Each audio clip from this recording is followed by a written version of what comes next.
nervous, I have to say, following on from some amazing speakers this morning. So, bear with me.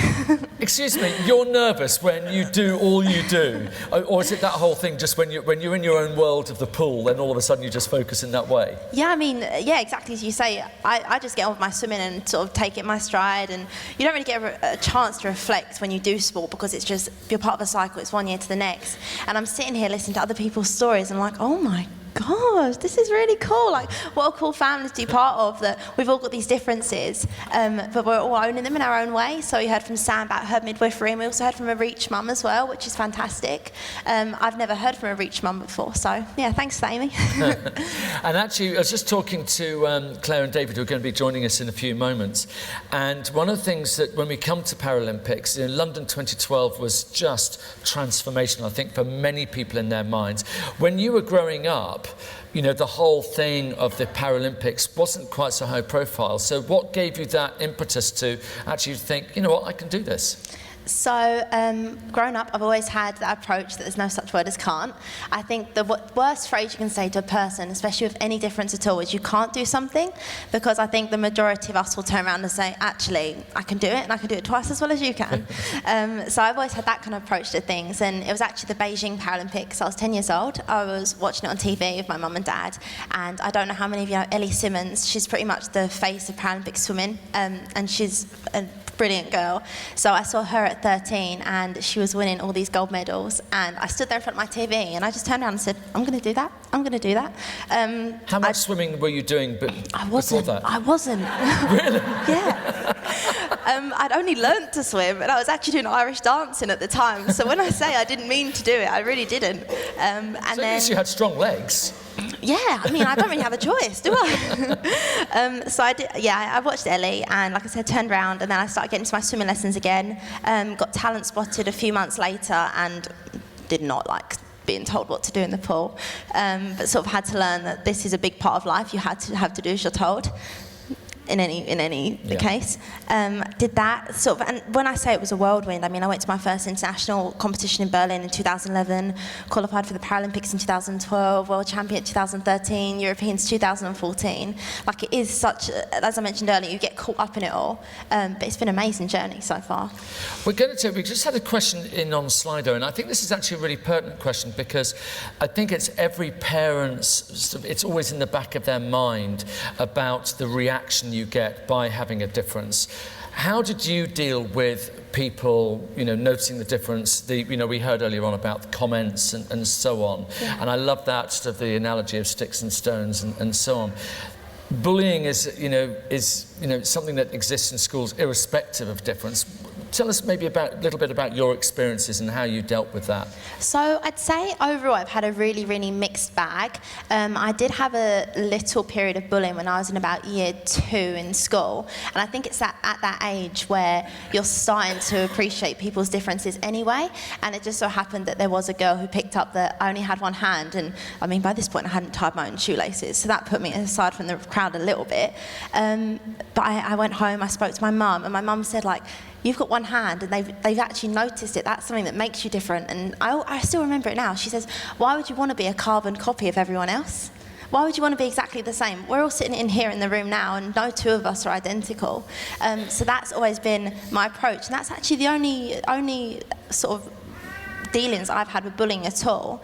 But I think everyone at some point would face some sort of bullying, be it, oh, you've had a different haircut, oh, your makeup doesn't look great today, that sort of thing. So it's just taking that positive approach and saying, I'm comfortable in who I am, and words don't really matter to me anyway. It's as long as I'm comfortable and I can stand my own ground.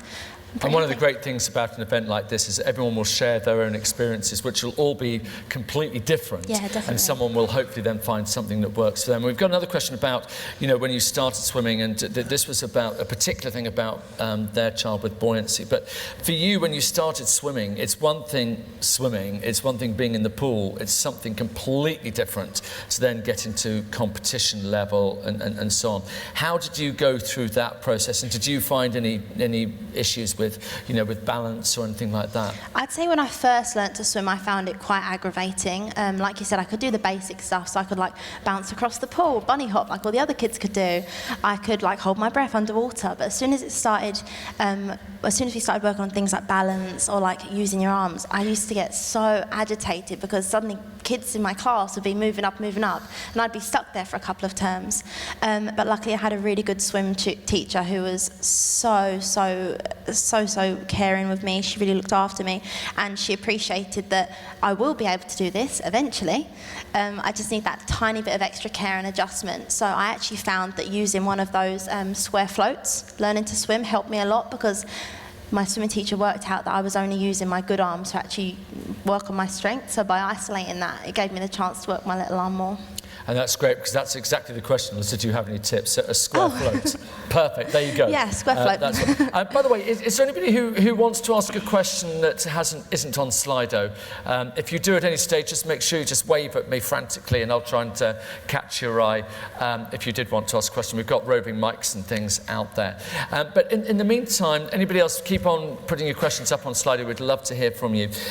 Tell us about those early stages, because, you know, from a confidence point of view, you know, you're training, you've got a clear target, but obviously you've got to make progress. How was that, all of that training, apart from being told what to do, which you didn't like, but apart from that, how did you get on with that training process? I think when you take the transition from being like a learn to swim to then a competitive swimmer in your early years, and then going on to the international stage, obviously the training ramps up massively, but you sort of get sucked into this world, and it's almost an expectation, and because you know what your dreams are, you know what your goals are, that training becomes so much easier.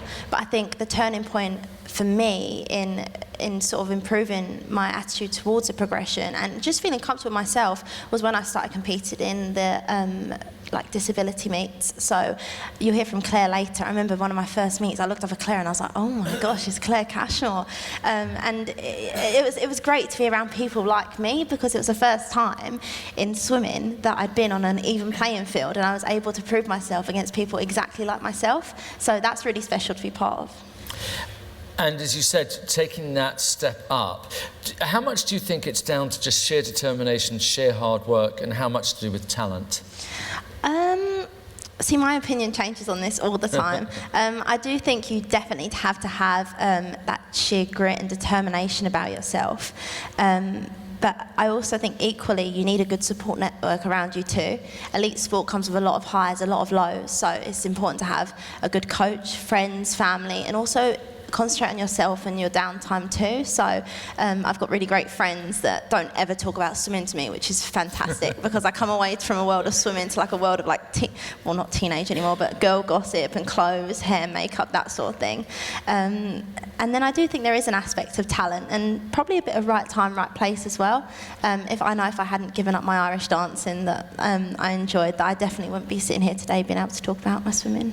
One of the things that for everybody as they grow, sort of going up that ladder, if you like, is the whole thing of fitting everything in, because everyone knows anybody who's an Olympian or any sports person, there's a tremendous amount of work. How do you juggle? How do you manage to juggle everything?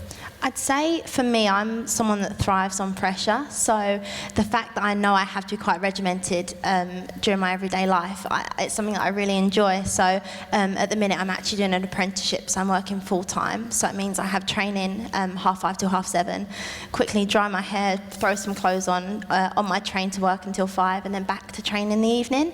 And I think if it's something you enjoy and it's something you want to achieve in, you do tend to find the time, be it a hobby, be it going to work. I think all different things come into that. And just before we invite our next two guests up, because it'll be great to be able to have the difference of opinion and get a discussion going between the three of you as Paralympians. But for somebody who's got, a child who's showing promise or just has that dream, they want to be flying or whatever it might be that they want to do. I'd like to fly too, I think, actually saying that. I think we'll all sign up for that one.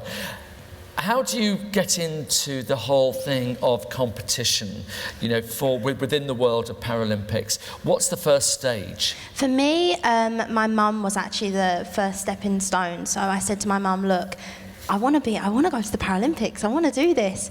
And she sort of thought, oh, okay, Amy wants to go to the Paralympics. Amy also says she wants to be an astronaut, this, that, the other, like things that come out of a 10-year-old's Did you mouth. want to fly? I didn't ever want to fly, but I think I should. I should think about it.